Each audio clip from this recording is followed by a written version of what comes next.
Hello Latin students, and welcome back to, we don't have a name for this series yet, but I have my script writers working on it. My script writer team is me, because I do this, because I make this, because I make 27 cents per video.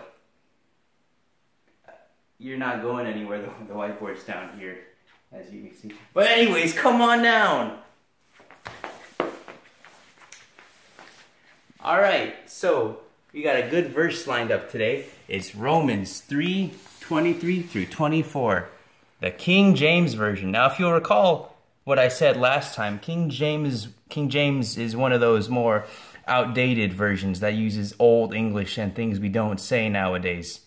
For example, this isn't as bad, but if you recall from last time, we had words like whosoever. My finger's covering a little bit of the camera there, sorry. We had words like whosoever, things that people don't say. But let's just get right into this verse. I'm going to go ahead and say it. First time, you're going to listen. Second time, which will be later in the video, you say it with me. All right? Omnes enim peccaverunt et egent gloriam Dei iustificati gratis per gratiam ipsius per redemptionem quae est in Christu Iesu. Okay. Now, a couple things here. If you'll look at words like here, focus, justificati, words like here, Christo Iesu. You might be reminded of the fact that there's a certain thing that doesn't exist in the language of Latin. J? No J? What about Julius Caesar and Jupiter and jumping jelly beans? Though they didn't have those in Rome. They had Julius Caesar and Jupiter and Christo Iesu. They didn't have J. They also didn't have letters like Z. I'm trying to think of other ones, but not coming to me at the moment. I got all these bright ideas, but I can't remember the letters that aren't in Latin.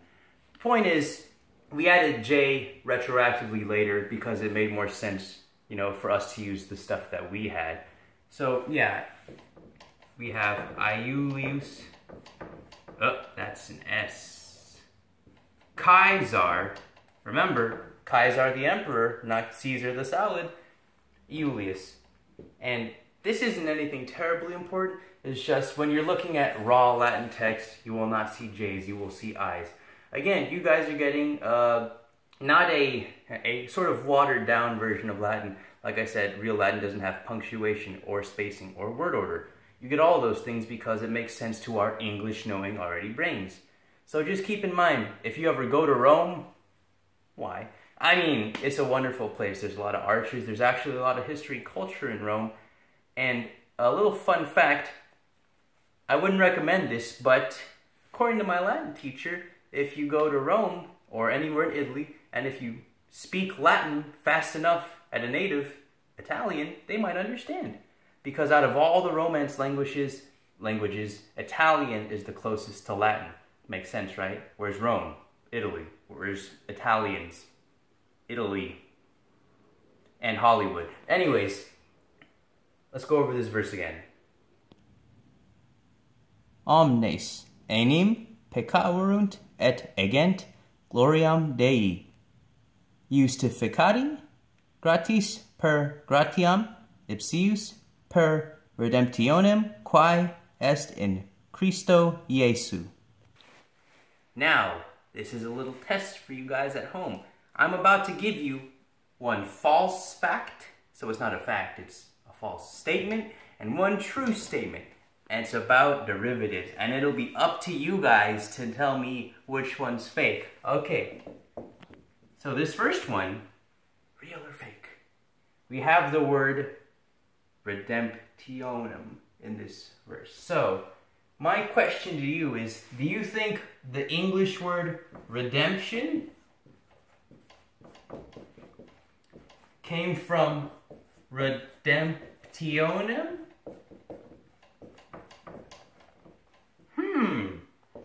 Is it possible? I don't know. This could be true or false. Let's get to the second maybe fact, maybe false statement. We have this verb, peccaverunt,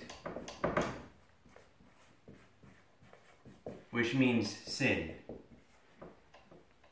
Does our English word peck come from this?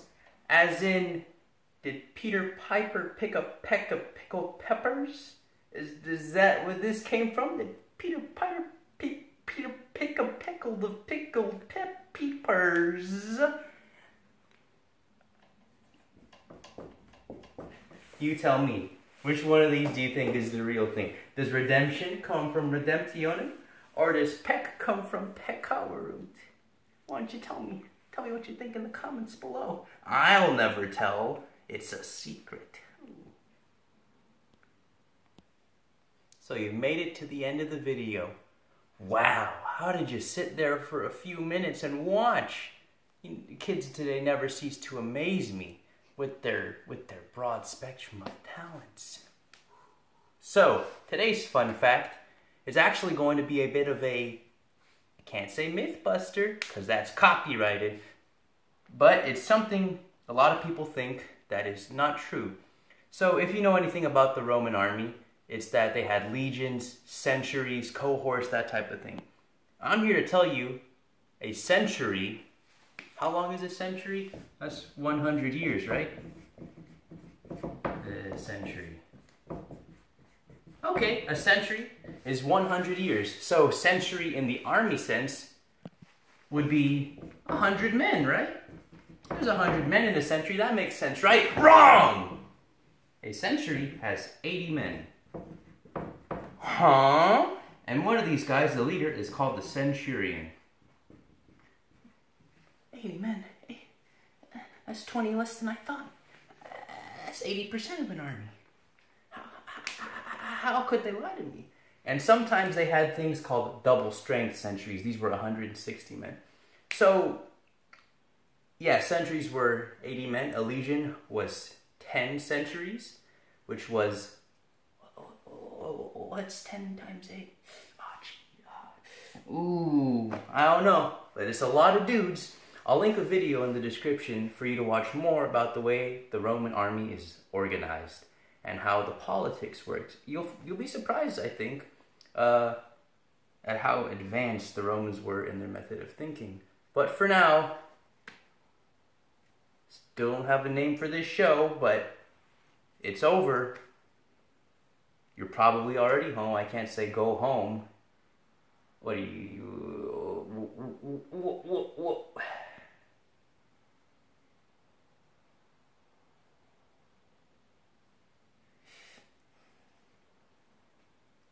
Are you still recording? Oh.